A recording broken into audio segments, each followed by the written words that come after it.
Welcome to our weekly Wednesday webinar series on workplace violence. My name is Warren Rutherford and I'll be a presenter during this seminar.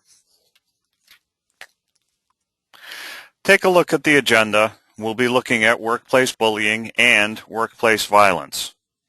You need to know that violence is often unpredictable, but there are actions you can take to minimize your risk and diffuse the situation if violence does threaten. Each day, thousands of American workers are harassed, intimidated, threatened, and verbally or physically attacked. And bullying is 3 times more prevalent than sexual harassment. Let's look at a textbook definition of workplace bullying. Bullying can have many negative effects on the workplace as a whole, as well as upon employees' health. According to the Workplace Bullying Institute, that's right, do a Google search and you'll see the updated statistics. 62% of bullies are men, 50% of the targets are women, and 68% of the bullying is for same-gender harassment. Further through this survey data, we understand that 35% of the U.S. workforce, that's 53.5 million Americans, report being bullied at work, and an additional 15% witness it. So 50% of all Americans have directly experienced it, leaving that silent epidemic of 50% who report neither experiencing nor witnessing bullying. Now, with respect to gender and workplace bullying, both men and women bully, but the majority of bullying is same-gender harassment, which is mostly legal according to anti-discrimination laws and workplace policies. And 80% of female bullies will bully other women, and 46% of male bullies will bully other men. Strictly defined workplace violence is the physical attack or assault resulting in death or physical injury of someone in a place of business. There's a more liberal definition outlined here, as well as the National Institute for Occupational Safety and Health's definition of violent acts. Workplace violence takes many forms. You could have that stranger attacking an employee. It could be a current or former employee attacking another employee or their spouse or friend. But what's often overlooked is a customer attacking an employee or a customer attacking a customer, and then an employee attacking a customer. These are all valid forms and documented forms of workplace violence. So what does it look like? Well, experts define 3 stages. The first stage, early potential, may be characterized by someone challenging authority, becoming argumentative, alienating customers and clients, abusing others verbally, or originating and spreading lies about others, and it could include sexual harassment. The second stage is a bit more escalated, where arguing frequency and intensity is increased. There's blatant disregard for policies and procedures. There may be stealing from the company or other employees and vandalism. The individual could be making verbal threats, could be conveying unwanted sexual attention or violent intentions by letter, voicemail, email, texting, and holding others responsible by blaming others. And the third realized potential stage is the most significant and serious. There are fights or invitations to fight. There's the display of weapons. Could be guns, knives, pepper spray, etc. And there could be committing or attempting to commit assault, sexual assault, murder, arson, or even suicide. Some of the warning signs of violent behavior are listed on this slide. Some of the more direct indicators of potential violence include ominous threats, or someone saying, "Bad things are going to happen." Or how about this? "That propane tank in the back could blow up easily, you know." There could be threatening actions that attempt to instill fear in coworkers. It could include menacing gestures or the flashing of concealed weapons. And then there's the bizarre comments, the world is falling apart. It could be fascination with a violent incident, obsessive behavior, grudges, or unrequited romantic interests. There's a general profile that's developed over time for potentially violent employees.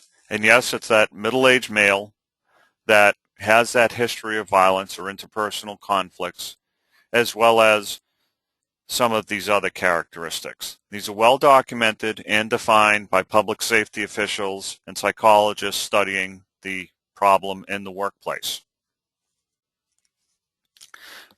So how do you manage your risk? Well, first, implement preventive measures, and second, manage that violence and bullying by taking measures to reduce liability in advance. So here are a couple of preventive measures you should consider. Think about it. How well do you perform background checks? We recommend that thorough background checks and drug tests are conducted for every hire, and that risky behavior indicators are reported to the owner and the employer. And conduct thorough interviewing and screening procedures. Eliminate the problems before they occur. I've had instances in the past where applicants have been requested to sign a consent form for us to conduct a background check and credit check, and they've refused. And I've stopped the interview at that point and said, great, we won't process your application to any of our clients. We stop it there. They go no further. We could expand company policies. Did you know that fewer than 30% of businesses have a workplace violence prevention policy? Think about adopting it and publicizing a zero-tolerance policy reference to threats, harassment, and violence in the workplace. And provide regular training to all your managers and employees on company policies, have violation reporting guidelines and investigation procedures. And let's try to get some education to understand the psychology of bullying. 71% of bullies outrank their targets. 40% of targets don't ever tell anyone. And so, those 40%, most people don't report it because it's their boss bullying them. Now, learn the warning signs. There's verbal threats, paranoid behavior, and overstated moral righteousness. There's expression of extreme depression, disregard for the safety of coworkers. Ensure that both management and staff report any potential warning signs. And don't discount third-party harassment. Employees dealing with vendors and other third parties throughout the workday. Employer liability can extend to interaction with these people. If bullying or other harassment by third parties is conveyed to employers, the company must address the problem as soon as it's been reported. And don't forget the financial impact. Financial costs of businesses annually range from $36 billion to $120 billion US dollars. And these numbers reflect absenteeism, decreased productivity, high turnover, theft and sabotage at work, medical care, and increased accidents on the job as well as litigation.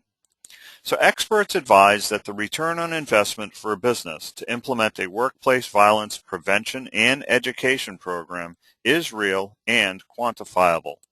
And last but not least, call on the experts. Consultants and legal experts are a smart investment to identify potential risks, mitigate actual threats, and to offer solutions for companies to protect themselves and their employees. If you've gotten anything from this seminar so far, it's to be proactive. Be firm and fair. Don't scold people severely when dressing someone down. Just make your point firmly without intimidating or frightening your employees.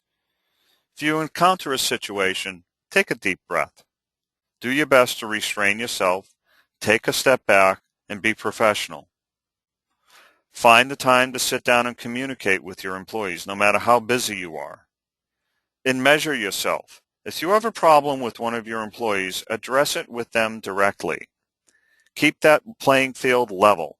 Provide praise when you need to about good jobs being done. Letting favorites develop is a dangerous game that can upset office politics and make people feel excluded. Don't be a mirror. Treat people the way you want to be treated, positively and with respect. And listen to ideas. If someone challenges you, acknowledge them. Think about what they have to say and talk to them about it. And finally, be inclusive. When you organize a get-together, make sure everyone's involved and try to encourage everyone to attend if they can. Some of these may sound simple, and maybe they are, but they're effective. Last, create a bullying and workplace violence policy. Preventive and proactive measures do help alleviate the potential, lower the risk, and lower the financial exposure. The OSH Act does create an obligation to have a workplace violence policy. As you devise your policy, consider the makeup of your workforce. If there's a possibility of drug abuse, focus on that issue. Carefully review what violent acts, if any, have occurred at work. Consider what preventive steps can be taken for the future. Create a thorough, written policy that indicates that no type of violent behavior, including intimidation, threats, and acts, will be tolerated. And last, indicate that violent incidents will lead to discipline, including termination. Employees need to know how to respond to a perceived or actual threat of violence. So, who should employees report their concerns to? Who will conduct the investigation? How will it be handled? And who will assess and address the perceived risk?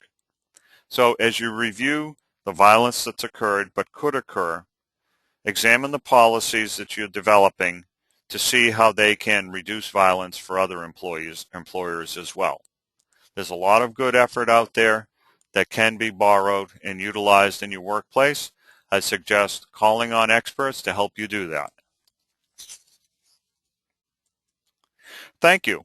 We look forward to seeing you at future weekly Wednesday webinars. Please spread this link to your business colleagues so they can sign up on future events.